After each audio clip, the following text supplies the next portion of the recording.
Clip number 354 انشاءاللہ عز و جل۔ اس کلپ میں سورہ اعراف کی آیت نمبر 73 سے 79 تک کی تلاوت، ترجمہ اور تفسیر قرآن صراط الجنان سنیں گے۔ بسم اللہ الرحمن الرحیم۔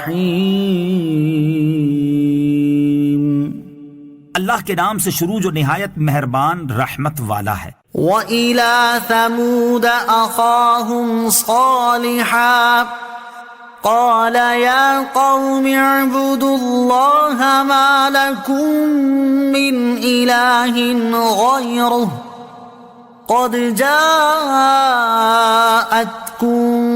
بينة من ربكم هذه ناقة الله لكم آية فذروها تأكل في أرض الله ولا تمسوها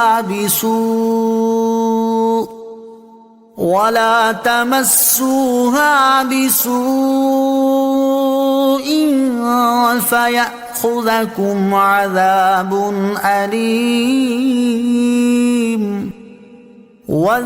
واذكروا إذ جعلكم خلفاء من بعد عاد وبوأكم في الأرض تتخذون من سهولها قصورا وتنحتون الجبال بيوتا فاذكروا آلاء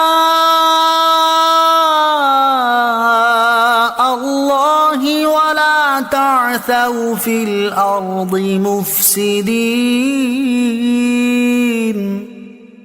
قال الملأ الذين استكبروا من قومه للذين استضعفوا لمن آمن منهم أتعلمون أن صالحا مرسل من ربه قالوا إنا بما أرسل به مؤمنون قال الذين استكبروا إنا بالذي آمنتم به كافرون فعقروا الناقة وعتوا عن أمر ربهم وقالوا يا صالح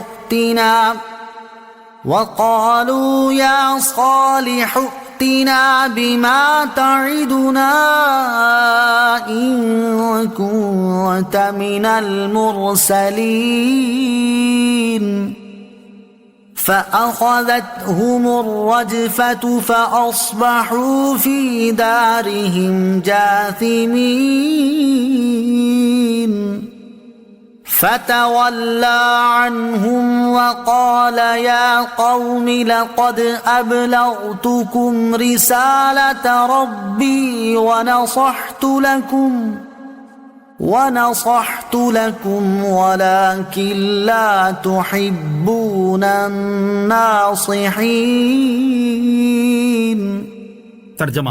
اور قوم سمود کی طرف ان کے ہم قوم صالح کو بھیجا۔ صالح نے فرمایا اے میری قوم اللہ کی عبادت کرو، اس کے سوا تمہارا کوئی معبود نہیں۔ بے شک تمہارے پاس تمہارے رب کی طرف سے روشن نشانی آ گئی، تمہارے لیے نشانی کے طور پر اللہ کی یہ اونٹنی ہے، تو تم اسے چھوڑے رکھو تاکہ اللہ کی زمین میں کھائے، اور اسے برائی کے ساتھ ہاتھ نہ لگاؤ ورنہ تمہیں دردناک عذاب پکڑ لے گا۔ اور یاد کرو جب اس نے تمہیں قوم عاد کے بعد جانشین بنایا اور اس نے تمہیں زمین میں ٹھکانہ دیا، تم نرم زمین میں محلات بناتے تھے اور پہاڑوں کو تراش کر مکان بناتے تھے، تو اللہ کی نعمتیں یاد کرو اور زمین میں فساد بچاتے نہ پھرو۔ اس کی قوم کے متکبر سردار کمزور مسلمانوں سے کہنے لگے کیا تم جانتے ہو کہ صالح اپنے رب کا رسول ہے؟ انہوں نے کہا بے شک ہم اس پر ایمان رکھتے ہیں جس کے ساتھ انہیں بھیجا گیا ہے۔ متکبر بولے بے شک ہم اس کا انکار کرنے والے ہیں جس پر تم ایمان لائے ہو۔ پس کافروں نے اونٹنی کی ٹانگوں کی رگوں کو کاٹ دیا اور اپنے رب کے حکم سے سرکشی کی اور کہنے لگے اے صالح اگر تم رسول ہو تو ہم پر وہ عذاب لے آؤ جس کی تم ہمیں وعیدیں سناتے رہتے ہو۔ تو انہیں زلزلے نے پکڑ لیا تو وہ صبح کو اپنے گھروں میں اوندھے پڑے رہ گئے تو صالح نے ان سے منہ پھیر لیا اور فرمایا اے میری قوم، بے شک میں نے تمہیں اپنے رب کا پیغام پہنچا دیا اور میں نے تمہاری خیر خواہی کی، لیکن تم خیر خواہوں کو پسند نہیں کرتے۔ وَإِلَى ثَمُودَ، اور قوم ثمود کی طرف۔ ثمود بھی عرب کا ہی ایک قبیلہ تھا۔ یہ لوگ ثمود بن رام بن سام بن نوح علیہ السلام کی اولاد میں تھے اور حجاز و شام کے درمیان سرزمین حجر میں رہتے تھے۔ حضرت صالح علیہ السلام کے والد کا نام عبید بن آصف بن ماسح بن عبید بن حاضر ابن ثمود ہے۔ قوم ثمود قوم عاد کے بعد ہوئی اور حضرت صالح علیہ السلام حضرت ہود علیہ السلام کے بعد ہیں۔ ہذہ ناقۃ اللہ، اللہ کی یہ اونٹنی ہے۔ اس اونٹنی کی پیدائش سے حضرت صالح علیہ السلام کے کئی معجزات کا ظہور ہوا۔ ایک یہ کہ وہ اونٹنی نہ کسی پیٹھ میں رہی، نہ کسی پیٹ میں، نہ کسی نر سے پیدا ہوئی، نہ مادہ سے، نہ حمل میں رہی، نہ اس کی خلقت تدریجاً کمال کو پہنچی، بلکہ طریقہ عادیہ کے خلاف وہ پہاڑ کے ایک پتھر سے دفعتاً پیدا ہوئی۔ اس کی یہ پیدائش معجزہ ہے۔ دوسرا یہ کہ ایک دن وہ پانی پیتی اور دوسرے دن پورا قبیلہ سمود، یہ بھی معجزہ ہے کہ ایک اونٹنی ایک قبیلے کے برابر پی جائے۔ تیسرا یہ کہ اس کے پینے کے دن اس کا دودھ دوہا جاتا تھا اور وہ اتنا ہوتا تھا کہ تمام قبیلے کو کافی ہو اور پانی کے قائم مقام ہو جائے۔ چوتھا یہ کہ تمام وحوش اور حیوانات اس کی باری کے روز پانی پینے سے باز رہتے تھے۔ اتنے معجزات حضرت صالح علیہ السلام کے صدق نبوت کی زبردست دلیلیں تھیں۔ تتخذون من سهولها قصورا، تم نرم زمین میں محلات بناتے تھے۔ قوم سمود نے گرمیوں کے لیے بستیوں میں محل بنائے ہوئے تھے اور سردی کے موسم کے لیے پہاڑوں میں گرم مکانات تعمیر کیے تھے، جیسا کہ آج کل بھی دولت مند لوگ کرتے ہیں، ٹھنڈے اور گرم علاقوں میں جدا جدا مکانات بناتے ہیں۔ صلو علی الحبیب صلی اللہ تعالی علی محمد صلی اللہ تعالی وسلم۔ مجھے اپنی اور ساری دنیا کی لوگوں کی اصلاح کی کوشش کرنی ہے انشاءاللہ عز و جل۔